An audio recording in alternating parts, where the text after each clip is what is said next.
Hello मेरे प्यारे बच्चों। आज हम लोग पढ़ेंगे स्टैंडर्ड ट्रीटमेंट गाइडलाइन के बारे में और बहुत कुछ जानने को आपको मिलेगा। इसमें आप क्या देखते हो, क्या समझते हो, क्या आखिर इसकी रिक्वायरमेंट है और डी फॉर्म में क्यों इसको टॉपिक को रखा गया है, आपको बहुत कुछ देखने को मिलेगा। तो हेलो बच्चों, आपका स्वागत है द फार्मेसिस्ट वर्ड में। और आइए स्टार्ट करते हैं स्टैंडर्ड ट्रीटमेंट गाइडलाइन के बारे में।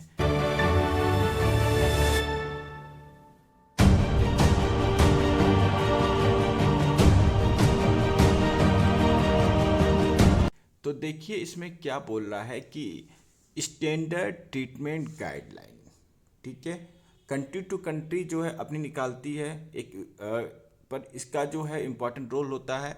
और वर्ल्ड हेल्थ ऑर्गेनाइजेशन के अनुसार भी बहुत सारे स्टैंडर्ड ट्रीटमेंट गाइडलाइन दिए गए हैं। ठीक है, इसमें क्या है पहले मैं आपको समझा देता हूँ, फिर उसके बाद आपको ये इजीली हो जाएगा। देखिए, कोई पेशेंट है, ठीक है, पेशेंट ए उसका नाम है, वो पॉइजन ले लेता है, चाहे पी लेता है, सुसाइड करता है या गलती से चला जाता है, ठीक है। फिर पॉइजन ले लिया, अब ये हॉस्पिटल में जाएगा, ठीक है। हॉस्पिटल में कौन लेके जाएगा? इसके साथ के अटेंडर होंगे या ये होश में है, कम पॉइजन वाले, जैसे आर्गेनोफॉस्फेट लिया है, ठीक है, ऑर्गेनोफॉस्फेट लिया होगा या कोई भी चीज़ होगा या उसको स्नेक काट लिया हो, ठीक है, कुछ भी कंडीशन हो सकती है। आप अब निकाल लीजिए, हॉस्पिटल में जाएगा तो हॉस्पिटल में क्या इसको तुरंत इसका ट्रीटमेंट शुरू कर देंगे? डॉक्टर आएगा और कहेगा लगाओ लगाओ, ये लगाओ, वो लगाओ, वो लगाओ। कैसे होगा? क्वेश्चन सबसे बड़ा राइज होता है कि नहीं होता है? ठीक है, तो इसको कैसे समझेंगे? तो इसके लिए एक स्टैंडर्ड ट्रीटमेंट गाइडलाइन होती है, उस गाइडलाइन को फॉलो करना होता है, जिसमें आपको क्या चीज़ देनी है, कौन सी ड्रग देनी है, कौन सी ड्रग अवेलेबल है, कौन सी मेडिसिन अवेलेबल है, क्या चीज़ होनी चाहिए, इसकी एक पूरी ट्रीटमेंट गाइडलाइन होती है। तब जाके जो है एक आप बेस्ट ट्रीटमेंट दे पाते हो और इसमें गलत होने के चांसेस नहीं रहते हैं, ठीक है।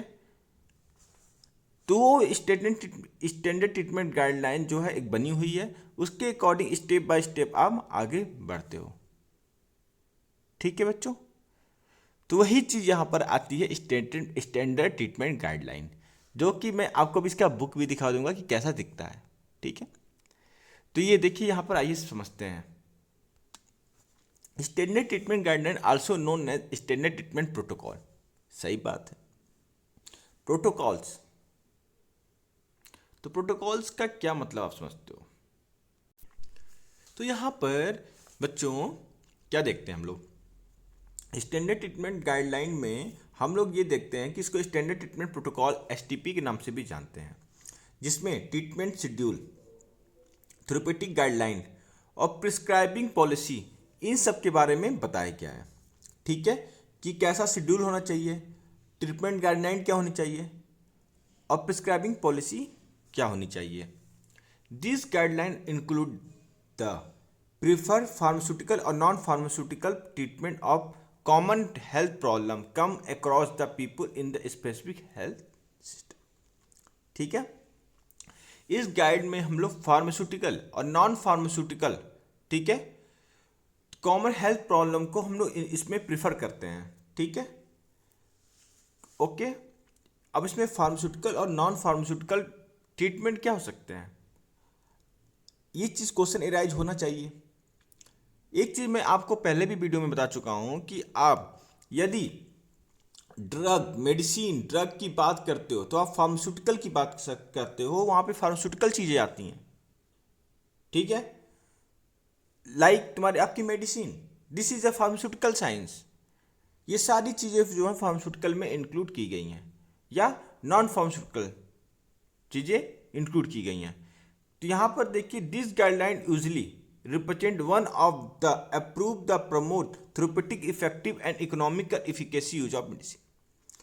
तो इसमें ये बोल रहा है, इस गाइडलाइन में आपको क्या देखने को मिलता है कि जो चीज़ें, जैसे कि हम किसी भी पेशेंट का ट्रीटमेंट कर रहे हैं तो उसमें उनको एक इकोनॉमिकली बर्डन ना हो और उनकी जो ट्रीटमेंट हो वो इफेक्टिव हो, इस चीज़ को इस गाइडलाइन में भी बताई जाती है। अब इतना महंगा ट्रीटमेंट ना कर दो कि पेशेंट जो अफोर्ड ही ना कर सकता हो, और ऐसी ट्रीटमेंट मत करो कि पेशेंट की जान ही ना बचे। तो हमको सब चीज़ें इस गाइडलाइन में देखने को मिलती हैं और बहुत ही इंपॉर्टेंट होता है। तो देखिए डब्ल्यूएचओ की डिफिनीशन है इस गाइडलाइन को लेकर, इसको हम लोग देखते हैं। तो यहाँ पर देखिए दिया हुआ है, इस गाइडलाइन की डिफिनीशन क्या कहती है कि स्टैंडर्ड ट्रीटमेंट गाइडलाइन, ठीक है, इज द सिस्टमेटिक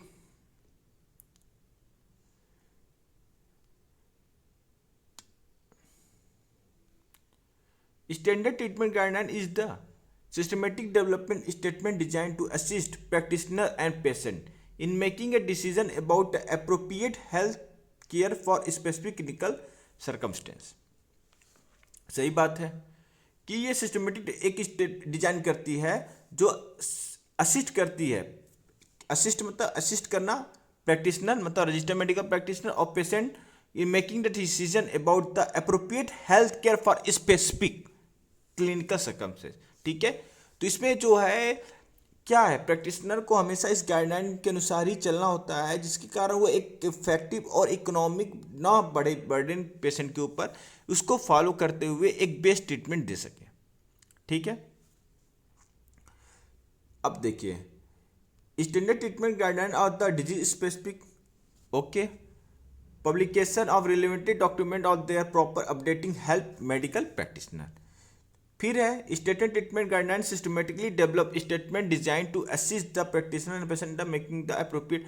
यहाँ पे मैंने आपको ऊपर ही ये बता रखी है, कोई जरूरत नहीं है लिखने की, ठीक है, एक डब्ल्यूएचओ की गाइडलाइन के अनुसार, ठीक है। अब देखिए propose and content of standard treatment guideline, ठीक है। यहाँ पर एक बुक है, पहले मैं आपको ये दिखा देता हूँ, ये भी रही बुक। इसमें देखिए ये बुक है, बहुत ही पॉपुलर बुक है जो कि स्टैंडर्ड ट्रीटमेंट गाइडलाइन को फॉलो करती है, ठीक है।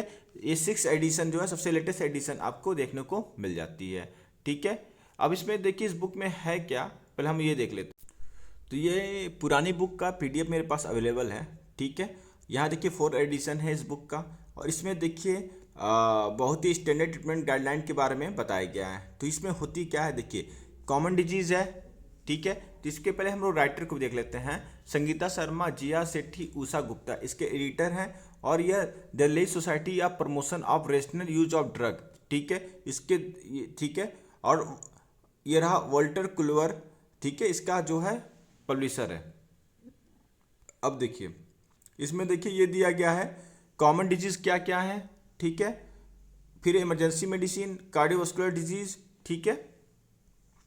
फिर blood disease, respiratory disease, gastrointestinal disease, ठीक है, ये सब चीज़ दी गई है इस गाइडलाइन में है। देखिए ये है, और नेशनल रूरल हेल्थ मिशन के द्वारा है ये।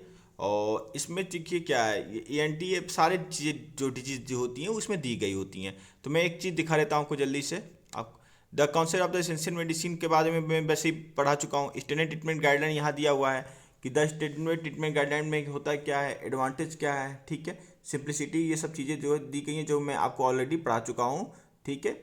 अब देखिए इसमें अभी जो आगे भी पढ़ाऊँगा, प्रिस्क्रिप्शन राइटिंग क्या है, ठीक है, ये सब चीज़ें जो है इसमें डिफाइन की गई हैं। शॉर्ट फॉर्म क्या है, अब देखिए मान लीजिए किसी को एक्यूट फीवर है, ठीक है, एक्यूट फीवर है, ठीक है, ये रहा डायग्नोसिस, ठीक है। फिर इसकी डायग्नोस्टिक टेस्ट क्या होगी, ठीक है। फिर ट्रीटमेंट क्या होगा, ये रहा ट्रीटमेंट दिया गया है। अब नॉन फार्माकोलॉजिकल ट्रीटमेंट और फार्माकोलॉजिकल ट्रीटमेंट आगे आप जब जाएंगे तो मैं आपको पढ़ाऊंगा, ये दोनों ही ट्रीटमेंट आपको मैं बार बार हर डिजीज़ में पढ़ाऊंगा। कोई पैनिक होने की बात नहीं है कि कोई ऐसी चीज़ है अरे सर क्या बोल दिए, कुछ नया चीज़ नहीं बोल रहे हैं बेटा, आप सब पुराना ही है, ठीक है। जब आप समझोगे धीरे धीरे ना तो आपको धीरे धीरे सारी चीज़ समझ में आएगी। तो देखिए बेटा फार्माकोलॉजिकल ट्रीटमेंट है ये, और ऊपर जो है नॉन फार्माकोलॉजिकल ट्रीटमेंट दिया गया है, ठीक है। ये रहा आपका नॉन फार्माकोलॉजिकल ट्रीटमेंट। अब देखिए इसके आगे आइए, इसमें आगे देखते हैं तो क्या है इसमें, पेशेंट एजुकेशन रेफरेंस, ये आपका रहा एक गाइडलाइन। इसी मान लीजिए किसी पेशेंट है उसको एक्यूट फीवर है, तो उसको इस गाइडलाइन पे यदि पता है ना तो आराम से वो उसका ट्रीटमेंट कर सकता है विदाउट पैनिक हुए, ठीक है। तो यही होती है स्टैंडर्ड ट्रीटमेंट गाइडलाइन, ठीक है। आगे भी आप फीवर इन चिल्ड्रन को भी देख सकते हो, ठीक है। ऐसे ही बहुत सारी चीज़ें जो आपको देखने को मिलती हैं, जिसमें मैनेजमेंट से लेकर डायग्नोसिस से लेकर सब चीज़ें आपको बताई जाती हैं, ठीक है। देखिए एक मैनेजमेंट आपको बताई गई है, कैसे क्या करना है, ये भी एक फिगर बताया गया है। ऐसे ही पूरी स्टैंडर्ड ट्रीटमेंट गाइडलाइन आपको देखने को मिलती है। बहुत ही ज़बरदस्त बुक होती है ये, और इतना पर आपको पढ़ना नहीं होता है, क्योंकि मैंने आपको एग्जाम्पल के लिए बताया है, क्योंकि आपको ये आसानी से समझ में आ जाए।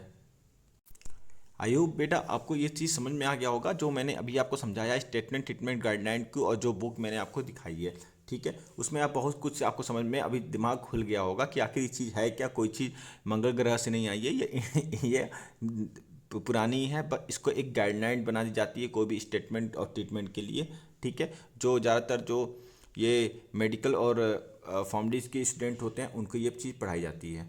अब आइए बात करते हैं इसके आगे, एंड इफेक्टिवने इम्प्लीमेंटेशन गाइडलाइन, ठीक है। Beneficial health care provider, supply manager, health policy, ठीक है। As we know the improper the misuse of the medicine in the treatment of any medical condition extensive which is harmful for people. तो idea of behind the standard treatment guideline to above standard term treatment and promote the effective and efficacy treatment option, ठीक है। सही बात है कि effective treatment हो सकेगा, ठीक है।